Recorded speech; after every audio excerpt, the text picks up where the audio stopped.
এক যে ছিল মিষ্টি মেয়ে ফাতেমা তার নাম, মজার মজার খুনসুটিতে শেখাতো ইসলাম। বাবা মায়ের বাধ্য ছেলে ওমর যে তার নাম, মজার মজার দুষ্টুমিতে সেও শিখাতো ইসলাম। ছোট্ট সোনামণিরা, তোমরাও যদি ফাতেমা ওমরের সাথে ইসলাম শিখতে চাও তাহলে এক্ষুনি আমাদের চ্যানেলটি সাবস্ক্রাইব করে দাও। রসুলপুর মহল্লায় গিরিধর শর্মা নামের এক লোক তার স্ত্রী সাবিত্রী ও তাদের একমাত্র মেয়ে নবিতাকে নিয়ে বাস করতেন। ওই মহল্লায় বেশিরভাগ মুসলিম পরিবার বাস করলেও গিরিধর শর্মা ছিল একমাত্র হিন্দু পরিবার। কিন্তু গিরিধর শর্মা ওই মহল্লায় মুসলিম পরিবারগুলোর সাথে অনেক বছর থেকেই বাস করে আসছে।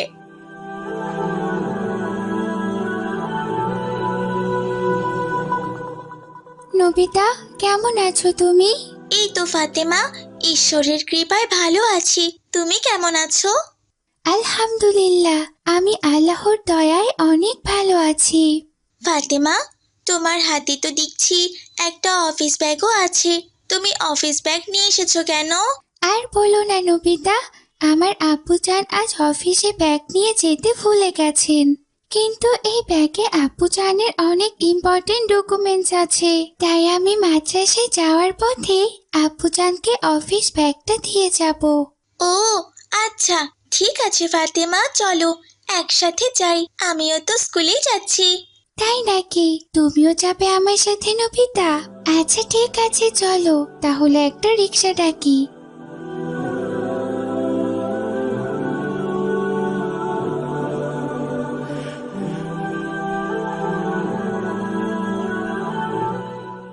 আসসালামু আলাইকুম আব্বুজান। ওয়ালাইকুম আসসালাম মা ফাতেমা, তুমি আমার অফিস ব্যাগটা নিয়ে এসেছো, আমি অনেক খুশি হয়েছি মা। অফিস ব্যাগটা বাসায় রেখে এসে আমি কি যে বিপদে পড়েছিলাম, এক্ষুনি আবার আমাকে বাসায় যেতে হতো। খুবই ভালো করেছো মা। আরে এ কি, নবিতাও এসেছে দেখেছি। তা কেমন আছো নবিতা মা? ভগবানের কৃপায় আমি ভালো আছি চাচা যান। আপনি কেমন আছেন? আলহামদুলিল্লাহ মা, আল্লাহর রহমতে আমিও ভালো আছি নবিতা। আব্বুজান, আমরা তাহলে এখন আসি। আমার মাদ্রাসা আর নবিতার স্কুলে যেতে দেরি হয়ে যাচ্ছে। আচ্ছা ঠিক আছে মা, সাবধানে যেও তোমরা। এরপর নবিতা আর ফাতেমা সেখান থেকে যে যার স্কুল মাদ্রাসায় চলে গেল। এভাবেই বেশ সুখে শান্তিতে ওই মহল্লায় হিন্দু মুসলিমদের দিন কাটছে। একদিন হঠাৎ করেই বাংলাদেশে কোটা বৈষম্য নিয়ে আন্দোলন শুরু হলো। সেই আন্দোলনে লাখ লাখ ছাত্র জনতা অংশগ্রহণ করেছে। কিন্তু জালিম সরকার ছাত্র জনতার ন্যায্য দাবির বিপক্ষে গিয়ে নির্বিচারে গুলি করে ছাত্র জনতাকে হত্যা করতে লাগলো। কিন্তু ছাত্র জনতার প্রখর আন্দোলনের মুখে স্বৈরাচারী জালিম সরকার দেশ ছেড়ে পালিয়ে গেল। ফাতেমা, ফাতেমা! কি ব্যাপার নবিতা? তোমাকে দেখে মনে হচ্ছে তুমি খুব ভয়ে আছো। কি হয়েছে তোমার? হ্যাঁ ফাতেমা, আমাদের সরকার তো তীব্র ছাত্র আন্দোলনের মুখে পড়ে পদত্যাগ করেছেন। কিন্তু এখন আমাদের সংখ্যালঘু জনগোষ্ঠীর কি হবে, এ নিয়ে তো ভীষণ চিন্তায় পড়ে গেছি ফাতেমা। কি বলছো নবিতা? এ নিয়ে ভয়ের কি আছে? সরকার চলে গেছে, তাতে তুমি ভয় পাচ্ছ কেন? ফাতেমা, আমাদের হিন্দু আত্মীয় স্বজনরা বলা বলি করছে যে এখন নাকি আমাদের উপর খুব জুলুম আর অত্যাচার করা হবে। এরই মধ্যে যে অত্যাচার শুরুও হয়ে গেছে, পূর্বেও নাকি এমনটা হয়েছিল। আমরা অত্যাচারিত হতে চাই না ফাতেমা। আমার তো এইসব কথা ভেবে খুব কান্না পাচ্ছে। আরে নবিতা, এভাবে তুমি কান্না করছো কেন?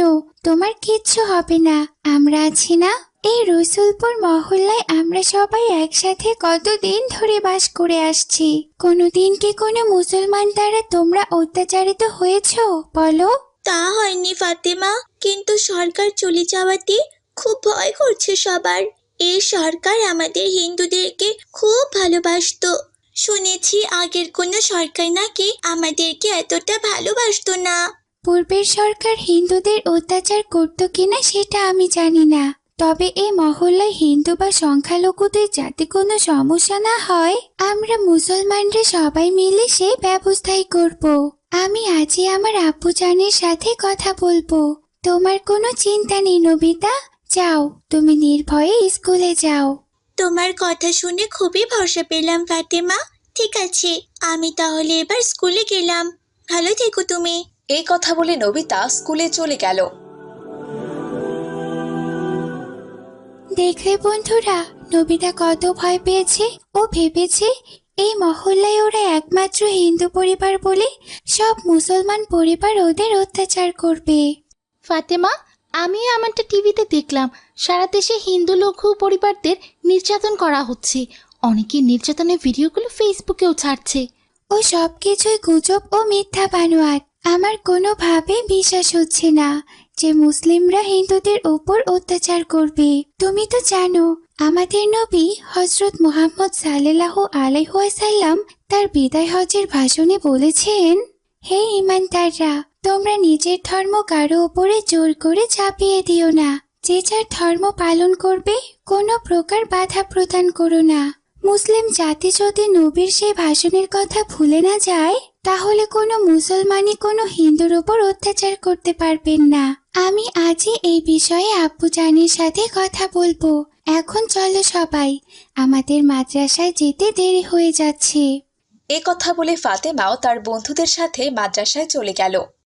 এদিকে বিকেলবেলা আব্দুর রহমান তার অফিস থেকে বাড়িতে ফিরছিল। পথে ওই মহল্লার একমাত্র হিন্দু কর্তা গিরিধর শর্মা বাবুর সাথে তার দেখা হলো। নমস্কার আব্দুর রহমান ভাই। নমস্কার। আরে গিরিধর শর্মা যে, আপনাকে এত ভীতু সন্তুষ্ট দেখাচ্ছে কেন? আব্দুর রহমান ভাই, খুব চিন্তায় পড়ে গেছি। কি চিন্তা শর্মা দাদা? আর বলবেন না ভাই, আপনি তো জানেন আমাদের সরকার প্রখর ছাত্র আন্দোলনের মুখে পদত্যাগ করে এদেশ ছেড়ে পালিয়ে গেছে। এরপর টিভিতে দেখলাম বাংলাদেশের সকল জায়গায় সংখ্যালঘু জনগোষ্ঠীর উপর অত্যাচার হচ্ছে, তাদের ঘরবাড়ি সহ মন্দির পুড়িয়ে দেওয়া হচ্ছে। আমি আমার পরিবারকে নিয়ে খুবই চিন্তার মধ্যে আছি আব্দুর রহমান ভাই। এই মহল্লায় তো আমি একমাত্র হিন্দু পরিবার। এখন যদি কেউ এসে আমার পরিবারের উপর অত্যাচার করে, তখন আমার কি হবে ভাই? আরে শর্মা দাদা, কে বলেছে আপনাকে যে সারা দেশে হিন্দু পরিবারের উপর অত্যাচার হচ্ছে? আর কেই বা বলেছে যে মন্দিরে আগুন দেওয়া হচ্ছে, ভাঙচুর করা হচ্ছে? আপনি টিভিতে যে নিউজগুলো দেখছেন ও সবগুলোই মিথ্যে নিউজ। ওগুলো অনেক আগের ভিডিও, এখন ছাড়া হচ্ছে বিভ্রান্তি সৃষ্টি করার জন্য। এমন অনেক ভিডিও আছে যেগুলো আমাদের দেশেরও না। বিশেষ করে ভারতীয় গণমাধ্যমগুলো এইসব গুজব বেশি বেশি ছড়াচ্ছে। ওসব গুজবে একদম কান দিবেন না দাদা। আপনার পরিবারের যাতে এই মহল্লায় কোনো সমস্যা না হয়, আমি তার ব্যবস্থাই করব। আপনি কোনো চিন্তা করবেন না দাদা। সরকার চলে যাওয়ায় সাময়িক আমরা সবাই একটু অসুবিধায় পড়েছি, তবে এই সমস্যা কিছুই না দাদা। এই সরকার দীর্ঘদিন ধরে যেভাবে মানুষের উপর অত্যাচার, জুলুম, নির্যাতন করেছিল এবং দেশ থেকে হাজার হাজার কোটি টাকা পাচার করেছে, ওই জালিম সরকার আর কিছুদিন থাকলে আমাদের দেশের অর্থনীতি একদম ভেঙে পড়তো। কিছু সংখ্যক মানুষ এই সরকার থাকার সময় নানান ক্ষেত্রে সুবিধা পেয়েছেন, কিন্তু বেশিরভাগ মানুষই সরকারের অন্যায়, অত্যাচার ও নির্যাতনের ভুক্তভোগী হয়েছেন। আমাদের মেধাবী ছাত্র জনতা প্রখর আন্দোলন গড়ে তুলে ওই জালিম স্বৈরাচারী সরকারের পতন ঘটিয়েছে। এই দেশে যেন এমন স্বৈরাচারী সরকার আর না আসতে পারে, আর কেউ কোনোদিন অত্যাচারিত না হয়, আমরা সবাই কাঁধে কাঁধ মিলিয়ে ব্যবস্থা করব। আপনিও এই অন্তর্বর্তীকালীন সরকারকে সাহায্য করুন দাদা। ঠিক কথাই বলেছেন ভাই। আমিও শুধু শুনেছি হিন্দুদের উপর অত্যাচার হচ্ছে, কিন্তু এখনো নিজের চোখে দেখা হয়নি। আবার আত্মীয় স্বজন যারা ছিল তাদেরকে আমি ফোন করেছিলাম, তারা বলেছে তারা সবাই নিরাপদে আছে। কিন্তু তবুও ভাই, গণমাধ্যমের এসব খবর দেখে খুবই ভয় লাগছে। শোনেন গিরিধর শর্মা দাদা, কোনো ভয় নেই। আমি পুরো বাংলাদেশের খবর নিয়েছি। কোথাও হিন্দুদের উপর কোনো ধরনের কোনো অত্যাচার করা হয়নি। দুই একটা বিচ্ছিন্ন ঘটনা ছাড়া সব হিন্দু সংখ্যালঘু পরিবার নিরাপদে আছে। তাছাড়াও পলাতক স্বৈরাচারী সরকারের অনেক দোসররা দুই এক জায়গায় আগুন লাগিয়ে বিশৃঙ্খলা করার চেষ্টা করেছে। তবে আমাদের বৈষম্য বিরোধী ছাত্র জনতা পুরো বাংলাদেশের সংখ্যালঘু জনগোষ্ঠীর জানমালের নিরাপত্তা দিচ্ছে। তারা রাত জেগে বসে বসে মন্দির পাহারা দিচ্ছে। এই বাংলাদেশটা আপনার আমার সবার দাদা, তাই গুজবে কান না দিয়ে আমরা সবাই মিলে এই দেশটাকে সুন্দর করে সাজাবো। আপনিও চিন্তা করবেন না। আমি আমার ছেলে ওমর, মাহাদি এবং সায়েমকে পাঠিয়ে দিব। ওরাই রাত জেগে আপনার বাড়ি ও মন্দির পাহারা দিবে। তাহলে তো খুবই ভালো হয় আব্দুর রহমান ভাই। হ্যাঁ ভাই, অবশ্যই। আপনি এখন বাড়িতে যান, আমি সমস্ত ব্যবস্থা করছি। এরপর গিরিধর শর্মা বাবু সেখান থেকে চলে গেল। আর আব্দুর রহমান বাসায় গিয়ে গিরিধর শর্মা বাবুর সম্পর্কে সমস্ত ঘটনা ওমরকে খুলে বলল। তাই নাকি আব্বুজান? তাহলে তো গিরিধর শর্মা কাকা খুবই চিন্তার মধ্যে আছেন। হ্যাঁ আব্বুজান, নবিতাও আমাকে এই বিষয়ে বলেছে। নবিতার কথা শুনে আমার মনে হয়েছে ও ভীষণ চিন্তায় আছে। বাবা ওমর, শোনো, এখন দেশে একটা ক্রান্তিকাল চলছে। কিছু অসৎ মানুষের জন্যই এমনটা হচ্ছে। তাই যতদিন দেশ স্বাভাবিক না হচ্ছে, তুমি, মাহাদি আর সায়েম মিলে গিরিধর শর্মা দাদার বাড়ি আর মন্দির পাহারা দিবে, ঠিক আছে? আচ্ছা ঠিক আছে আব্বুজান, আপনি কোনো চিন্তা করবেন না। গিরিধর শর্মা কাকার পরিবারে আমরা কোনো অসুবিধা হতে দেব না। আমি এক্ষুনি যাচ্ছি মাহাদি আর সাইমের সাথে এই বিষয়ে আলোচনা করতে। এই কথা বলে ওমর সেখান থেকে চলে গেল। ওমর গিয়ে তার বন্ধু মাহাদি আর সায়েমকে বুঝিয়ে তাদেরকে সঙ্গে নিয়ে রাত করে গিরিধর শর্মা বাবুর বাড়ি আর মন্দির পাহারা দিতে লাগলো। গিরিধর শর্মা মুসলিমদের এমন আন্তরিকতা দেখে খুবই খুশি হলেন। এরপর থেকে তার পরিবার নির্ভয়ে ওই মহল্লায় জীবনযাপন করতে লাগলো। তো ছোট্ট বন্ধুরা, বুঝলে তো, আমাদের দেশে কিন্তু এখন ক্রান্তিকাল চলছে। সরকার পালিয়ে যাওয়াতে সংখ্যালঘু জনগোষ্ঠীরা অনেক ভয়ে আছে। সমাজে কোনো খারাপ মানুষের দ্বারা যাতে কোনো সংখ্যালঘুদের সমস্যা না হয় তার খেয়াল আমাদেরই রাখতে হবে। তোমরা তোমাদের গ্রাম বা মহল্লা একসাথে প্রতিরোধ গড়ে তুলবে। মনে রাখবে, সংখ্যালঘুরা আমাদের ভাই বোন, তাদেরকে আমরা কোনোভাবেই অত্যাচারিত হতে দেব না। এইটা আমাদের ইসলামের কোনো শিক্ষা নয়। আর যদি কোনো দুষ্কৃতিকারী এমন কোনো ঘটনা ঘটাতে আসে, তাহলে মহল্লার সবাই মিলে তাকে পুলিশে ধরিয়ে দিবে। আমরা আমাদের এই দেশটাকে সত্যিকারের সোনার বাংলায় পরিণত করব ইনশাআল্লাহ। আজ তাহলে এখানে বিদায় নিচ্ছি বন্ধুরা, ভালো থেকো তোমরা। আসসালামু আলাইকুম ওয়া রাহমাতুল্লাহ। রসুলপুর মহল্লায় মাহাদি নামের এক দুরন্ত ছেলে বাস করত। সে প্রায় সময় এমনভাবে মিথ্যা কথা বলতো যে কোনোভাবেই তাকে ধরা যেত না। মিথ্যা কথা বলার পাশাপাশি তার চুরি করার স্বভাবও আছে। তার বাবা মা তাকে সব সময় এই নিয়ে বকাঝকা করত। মাহাদি বাড়িতে আসে। ওর বাবা রমজান বলল, দেখো বাবা, তুমি যা করছো তার জন্য তোমাকে কঠিন আযাব ভোগ করতে হবে। আল্লাহ তাআলাকে ভয় করো তুমি। তোমার বাবা ঠিকই বলেছেন, আমাদের তো আলহামদুলিল্লাহ কোনো কিছুর অভাব নেই। তাহলে কেনই বা তুমি এত মিথ্যা কথা বলো? আর কেনই বা মানুষের জিনিস তোমায় চুরি করতে হয়? আমাকে একটু বলবে কেন তোমায় এমনটা করতে হয়? আমাদের তো ধন সম্পত্তির কোনো কিছুরই অভাব নেই। তুমি যখন যেটা চাও তখন সেটাই পাও। যা আছে সব সময় তা নিয়ে শুকরিয়া আদায় করবে, বুঝেছো? মা, তোমাদেরকে কে বলেছি আমি মিথ্যা বলি? আমি কখনোই কারো জিনিস চুরি করি না। সবকিছু সবার কাছে জিজ্ঞেস করেই নেই। মাহাদি, তুমি আবারও মিথ্যা কথা বলছো। সেদিনই তো তুমি তোমার বাবার পকেট থেকে 20 টাকা চুরি করেছো। নিজের বাবার পকেট থেকে 20 টাকা নিয়েছি, এটা কেউ চুরি বলে? তুমি 20 টাকা নিয়েছো সেটা আমাদের না জানিয়ে তুমি টাকাটা আমাদের বলে নিতে পারতে, নিজ হাতেই না হয় নিতে। কিন্তু অন্তত তুমি এটা বলতে পারতে যে বাবা, টাকাটা আমি নিচ্ছি।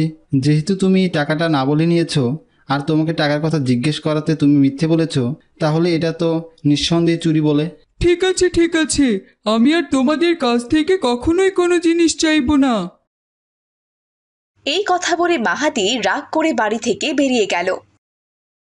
আমি সব সময় যা করি তাই নিয়েই বাবা মার সমস্যা।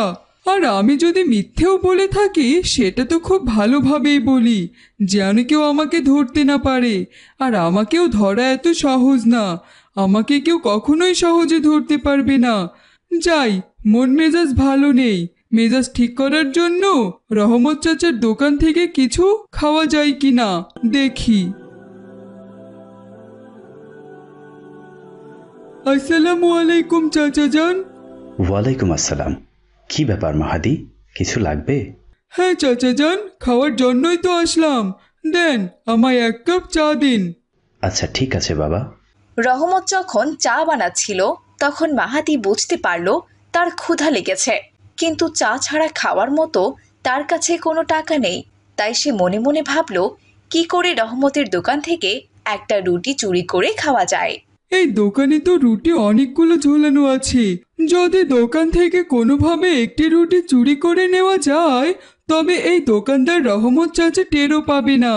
এরপর মাহাদি উঠে দাঁড়ায় আর রুটিগুলো হাত দিয়ে দেখতে থাকে। চাচা যান, রুটিগুলো তো অনেক ফ্রেশ মনে হচ্ছে। হ্যাঁ বাবা মাহাদি, আমি আজই আনিয়েছি। তুমি কি খাবে? না চাচা যান, আমার কাছে তেমন টাকা নেই। দেখতে খুব ফ্রেশ মনে হলো, তাই শুধু জিজ্ঞাসা করলাম। বাবা, তুমি না হয় বিকালে এসে টাকাটা দিয়ে যেও, এখন না হয় একটা খেয়ে নাও। না চাচা যান, আমার বাবা বাকিতে খাওয়া পছন্দ করেন না। বাবা যদি জানতে পারে আমি বাকিতে কিছু খেয়েছি তাহলে আমাকে খুব বকাবকি করবে। আর আমিও বাকিতে খাওয়া পছন্দ করি না, একেবারে টাকা আনলে তবেই খাবো। আচ্ছা চাচা যান, আপনার দোকানের দেওয়ালে ওটা কি ঝুলছে? রহমত দোকানের দেয়ালের দিকে তাকাতেই মাহাদি রহমতের দোকান থেকে একটি রুটি চুরি করে নিয়ে তার পকেটে ঢুকিয়ে রাখলো। রহমত তার দিকে ফিরে তাকিয়ে বলল, কই বাবা মাহাদি, আমি তো এখানে কিছুই দেখতে পাচ্ছি না। ও আচ্ছা চাচা যান, আমি ভেবেছিলাম ওটা একটা আরশোলা, পরে দেখলাম ওটা একটা ময়লা। দিন চাচা যান, তাড়াতাড়ি চাটা বানিয়ে দিন, চা খেয়ে বাড়িতে ফিরে যাই, বাড়িতে অনেক কাজ আছে। এরপর রহমত চা বানিয়ে মাহাদিকে চা খেতে দিল। মাহাদি কোনো রকমে অর্ধেক চা খেয়ে দোকান থেকে যেতে লাগলো। মাহাদি কিছু দূর যাওয়ার পর দোকানদার দেখলো মাহাদির পকেটে তার রুটির কাগজটি দেখা যাচ্ছে। আরে, মাহাদির পকেটে আমার দোকানের রুটির কাগজ দেখা যাচ্ছে না। দেখি তো, আমি আমার দোকানের রুটি ভালো করে গুনে দেখি তো। রহমত সন্দেহবশত তার দোকানের রুটিগুলো গুনতে লাগলো, আর রুটিগুলো গুনে দেখলো সেখানে 14টি রুটি আছে। তাই রহমত তার দোকানের আশেপাশের লোকজনকে জড়ো করে বলল, এই যে ভাইরা, তাড়াতাড়ি এদিকে আসুন, ওই যে মাহাদি যাচ্ছে, ওকে ধরতে হবে। ও আমার দোকান থেকে একটা রুটি চুরি করে নিয়ে চলে গেছে। এটাও অন্যায় কাজ করেছে। এটা ওকে বোঝাতে হবে যে চুরির শাস্তি খুব ভয়ঙ্কর। সবাই তাড়াহুড়ো করে মাহাদির দিকে যেতে লাগলো এবং মাহাদিকে ধরে ফেললো।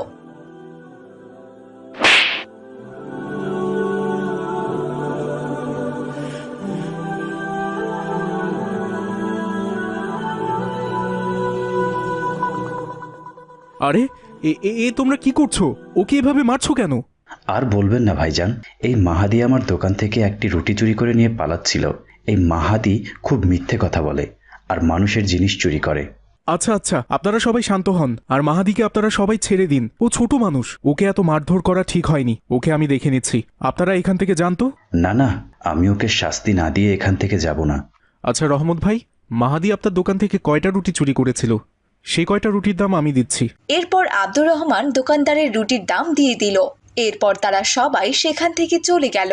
এরপর আব্দুর রহমান মাহাদিকে বলল, তুমি রমজান ভাইয়ের ছেলে মাহাদি না? তুমি এমন চুরি চামারি করো কেন বাবা? তোমার বাবার তো অনেক সয় সম্পত্তি আছেন, আল্লাহর রহমতে তোমাদের তো কোনো অভাব নেই। তাহলে তুমি কেন চুরি করো আর কেনই বা এত মিথ্যে কথা বলো? এরপর মাহাদি কোনো কথার উত্তর না দিয়ে চুপচাপ মাথা নত করে বসে রইল। তখন আব্দুর রহমান বলল, দেখো মাহাদি, তুমি যেটা করছো সেটাই সবচেয়ে বড় অন্যায়। মিথ্যে বলা মহাপাপ, এটা আমরা ছোটবেলা থেকেই জানি। কিন্তু কেন এই মহাপাপ তুমি কি সেটা জানো? না চাচা যান। এই যে আমরা একটা অন্যায় করি, এখন ধরো তুমি চুরি করেছো এবং সেই চুরিটা ঢাকার জন্য তুমি একতরফা মিথ্যে কথা বলছো। তার মানে অন্যায়ের উপর আরও বড় অন্যায় করা, অনেকটা শাক দিয়ে মাছ ঢেকে রাখার মতো। যে কোনো অন্যায় করো না কেন, সেটাকে ঢাকতে হলে অবশ্যই তোমাকে মিথ্যে কথা বলতে হবে। এজন্য মিথ্যে বলা মহাপাপ। তুমি যদি মিথ্যে কথা বলা ছেড়ে দাও তাহলে তুমি দেখবে তুমি আর কোনো অন্যায় করতে পারছো না। যদি তুমি সত্য বলো তাহলে তোমার মধ্যে ভয় থাকবে, না জানি তুমি কোনো অন্যায় করে ফেলো, আর সেটার জন্য ধরা পড়ে গেলে তোমাকে সত্য বলতে হবে। এবার বুঝতে পেরেছো? মাহাদি অবাক হয়ে আব্দুর রহমানের দিকে তাকালো। সে এতদিন মিথ্যা কথা বলে কি যে অন্যায় করেছে তা সে বুঝতে পারল। আব্দুর রহমান তাকে আরো ভালো করে বোঝানোর জন্য বলল, আমাদের দেশে মিথ্যে বলার জন্য হয়তোবা তেমন কোনো শাস্তি নেই, কিন্তু মধ্যপ্রাচ্যের দেশগুলোতে অর্থাৎ আরব দেশগুলোতে মিথ্যে বলার জন্য জিহ্বা কেটে নেওয়া হয় এবং চুরি করার জন্য একবারে 2 হাত কেটে ফেলা হয়। এই দুটিই হলো ইসলামিক শরীয়ত সম্মিলিত মিথ্যেবাদী আর চোরের শাস্তি। পৃথিবীতে যদি তাদেরকে এমন শাস্তি দেওয়া হয় তবে চিন্তা করো মৃত্যুর পরে তোমাকে কবরে কতটা ভয়ানক শাস্তি দেওয়া হবে। আব্দুর রহমানের কথা শুনে মাহাদি ভয় পেয়ে গেল। আমাকে ক্ষমা করে দিন চাচা যান, আমি আর কখনোই মিথ্যে বলবো না, আর কখনো চুরিও করব না। তুমি আল্লাহ তাআলার কাছে ক্ষমা চেয়ে নিও, তিনি সর্বোত্তম ক্ষমাশালী। আর চেষ্টা করো নিজেকে পরিবর্তন করার। এরপর থেকে মাহাদি ধীরে ধীরে নিজেকে পরিবর্তন করতে লাগলো। ধীরে ধীরে মাহাদি মিথ্যে কথা বলা ছেড়ে দিল এবং মিথ্যে কথা ছেড়ে দেওয়ার সাথে সে চুরি চামারিও ছেড়ে দিল।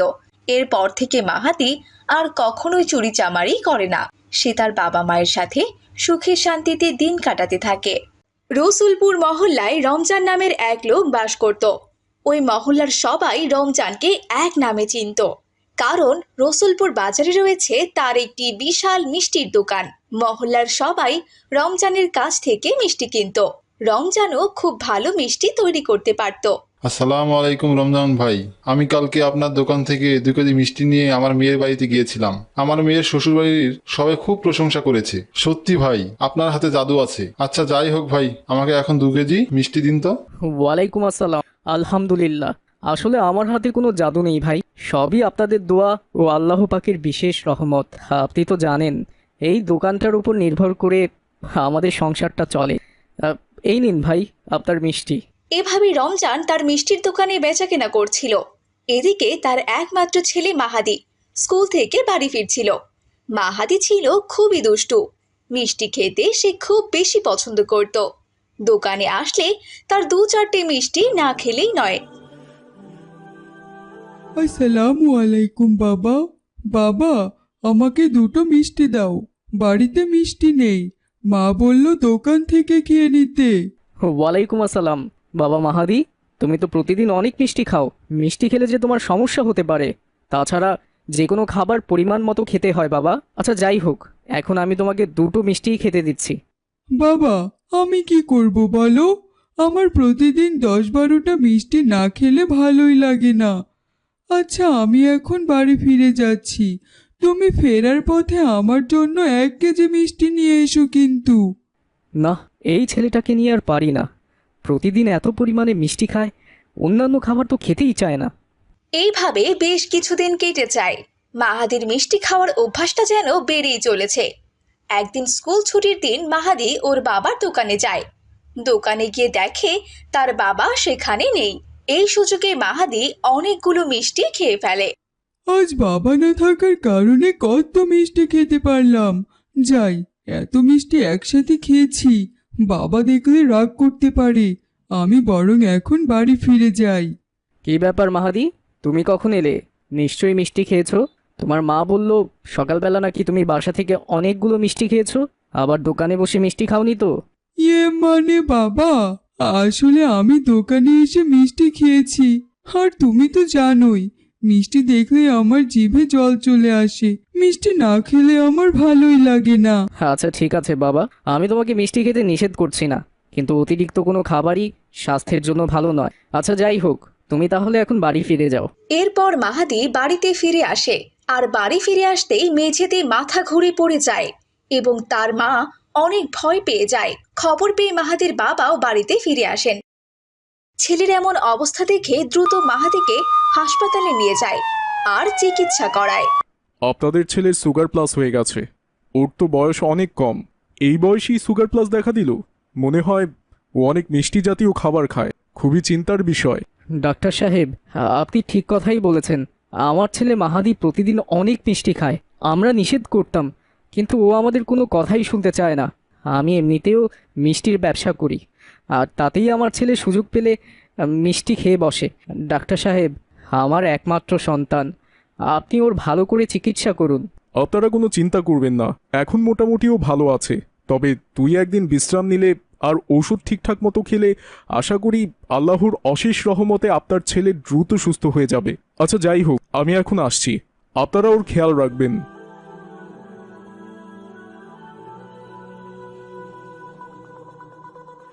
শুনলে তো মরিয়ম, প্রতিদিন এত মিষ্টি খাওয়ার কারণেই আমাদের ছেলের এত প্রবলেম দেখা দিচ্ছে। তোমাকে কতবার করে বললাম ছেলেকে এত মিষ্টি খেতে দিও না, এবার দেখো কি হয়। আপনি এত চিন্তা করবেন না, আল্লাহর উপর ভরসা রাখুন। নিশ্চয়ই আল্লাহ পাক আমাদের সন্তানকে তাড়াতাড়ি সুস্থ করে দেবেন। এখন থেকে আমি ওকে ভালো করে বোঝাবো, ও যেন আর কখনোই অতিরিক্ত মিষ্টি না খায়।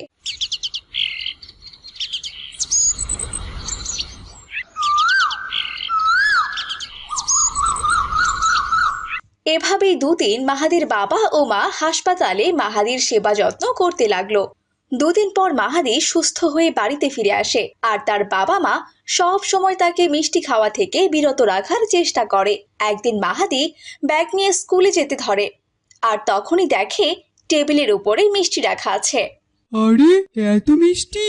আমার তো মিষ্টি দেখে ভালো লাগছে না। ডাক্তার চাচা যান যে আমাকে মিষ্টি খেতে নিষেধ করেছেন। কি যে করি! যাই হোক, এখন তো বাসায় কেউ নেই, আর তাছাড়াও আমি এখন সুস্থ আছি, তাড়াতাড়ি করে কয়েকটা মিষ্টি খেয়ে নেই। এই বলে মাহাদি টেবিলের উপরে রাখা মিষ্টির বাটি থেকে কয়েকটা মিষ্টি নিয়ে খেতে লাগলো। আর তখনই সেখানে তার মা চলে আসে। এ তুমি কি করছো মাহাদি? ডাক্তার তোমাকে মিষ্টি খেতে বারণ করেছেন। তোমাকে এত করে বোঝাচ্ছি যে খাবার খেলে তোমার শরীরের ক্ষতি হবে, সে খাবার না খাওয়াই ভালো। মা, মিষ্টি দেখলে আমার জিভে জল এসে যায়। আমি তোমাদের আর ডাক্তারের কথা মানতে পারবো না। আর তাছাড়া এখন মিষ্টি খেলে আমার কিছুই হবে না। আমি এখন সম্পূর্ণ সুস্থ।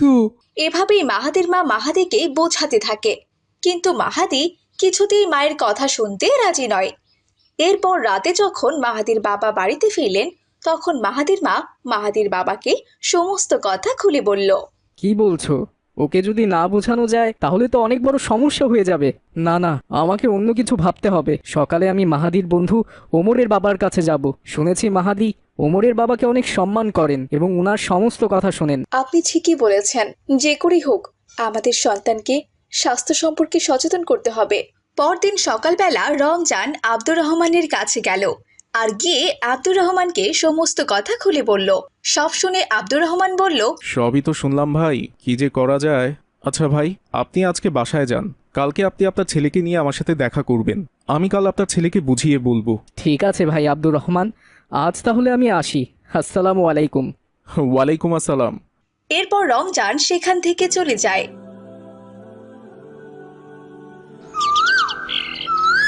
পরদিন সকালবেলা রমজান মাহাদিকে নিয়ে আব্দুর রহমানের সাথে দেখা করতে চলে আসে। আসসালামু আলাইকুম ভাই আব্দুর রহমান। ওয়ালাইকুম আসসালাম ওয়া রাহমাতুল্লাহ। আপনারা এসেছেন? আপনাদের জন্যই অপেক্ষা করছিলাম। বাবা মাহাদি, আমি জানি তুমি আমাকে অনেক সম্মান করো এবং আমার সব কথা শোনো। আমি তোমাকে আদেশ করছি, এখন থেকে তুমি অতিরিক্ত মিষ্টি খাবে না। যদি মিষ্টি খেলে তোমার শরীর অসুস্থ হয়, সেই মিষ্টি না খাওয়াই ভালো বাবা। আমার কথা শুনবে তো? আমি তোমার গুরুজন, আমি তোমাকে কঠিনভাবে আদেশ করছি বাবা, তুমি আর কখনোই মিষ্টি খাবে না। ভাই আব্দুর রহমান, আপনি যদি কিছু মনে না করেন তাহলে আমি আপনাকে একটা কথা বলতে চাই। হ্যাঁ রমজান ভাই, আমি কিছু মনে করব না। আপনার যা বলার আপনি মন খুলে বলতে পারেন। ভাই, কাল যখন আমরা আসলাম আপনি আমাকে কোনো কিছু না বলেই আমাকে বাড়িতে ফিরিয়ে দিলেন কেন? এই সামান্য দুটো কথা তো আপনি কালকেও বলতে পারতেন। ভাই রমজান, যেই দোষগুলো নিজের মধ্যে রয়েছে সেই দোষগুলো নিজে না শুধরিয়ে ওই বিষয়ে আমি অপরকে কিভাবে আদেশ করতে পারি? আমাদের নবী করিম সাল্লাল্লাহু আলাইহি ওয়াসাল্লাম বলেছেন, যেই কাজ তুমি কখনো করনি সেই কাজের আদেশ তুমি অপরকে দিও না। যেই আমল তুমি কখনো করো না সেই আমল তুমি অপরকে শিক্ষা দিও না। যে কোনো আমল আগে নিজে করো, তারপর অপরকে সেই আমলের আদেশ করো। আব্দুর রহমান ভাই, আমার ছেলে মিষ্টি খাওয়ার অভ্যেসের সাথে এই হাদিসের সম্পর্ক কি আমি ঠিক বুঝলাম না। আচ্ছা ঠিক আছে, আমি আপনাকে বুঝিয়ে বলছি। আসলে রমজান ভাই, মিষ্টি খেতে আমারও খুব ভালো লাগে। আমি প্রতিদিন 4 থেকে 5টা করে মিষ্টি খেতাম, আর কাল থেকে আজ পর্যন্ত আমি একটা মিষ্টিও খাইনি। এই অভ্যেসটা আগে আমি নিজের ভেতরে পরিবর্তন করেছি, তাই এখন আমি মাহাদিকে মিষ্টি না খাওয়ার জন্য আদেশ করতে পেরেছি। এটাই হচ্ছে হাদিসের বাস্তবতা। কেননা হাদিস শুধু জানলে হবে না, বাস্তব জীবনে তার প্রতিফলন ঘটাতে হবে। এটাকেই বলে সুন্নতি জীবন। আলহামদুলিল্লাহ, আমি বুঝতে পেরেছি ভাই। বাবা মাহাদি, তুমি দেখেছো, তোমাকে মিষ্টি খাওয়ার কথা নিষেধ করার জন্য তোমার চাচা যান কাল থেকে আজ সারাদিন যাবৎ মিষ্টি খাওয়া ছেড়ে দিয়েছে, যেন তোমাকে মিষ্টি না খাওয়ার জন্য আদেশ করতে পারে। তুমি কি তোমার চাচা জানের আদেশ মেনে চলবে না? বাবা, আমি আমার চাচা জানের আদেশ অবশ্যই মেনে চলবো। আমি বুঝতে পেরেছি মিষ্টি খাওয়া আমার স্বাস্থ্যের জন্য খুবই ক্ষতিকর। চাচা যান, আপনি আমার জন্য মিষ্টি খাওয়া ছেড়ে দিয়েছেন, আমি অবশ্যই আপনার আদেশ মেনে চলবো। আমি এখন থেকে আর অতিরিক্ত মিষ্টি খাবো না। এরপর মাহাদি এবং তার বাবা আব্দুর রহমানের কাছ থেকে বিদায় নিয়ে বাড়িতে ফিরে আসে। এরপর থেকে মাহাদি মিষ্টি খাওয়া একেবারেই ছেড়ে দেয়।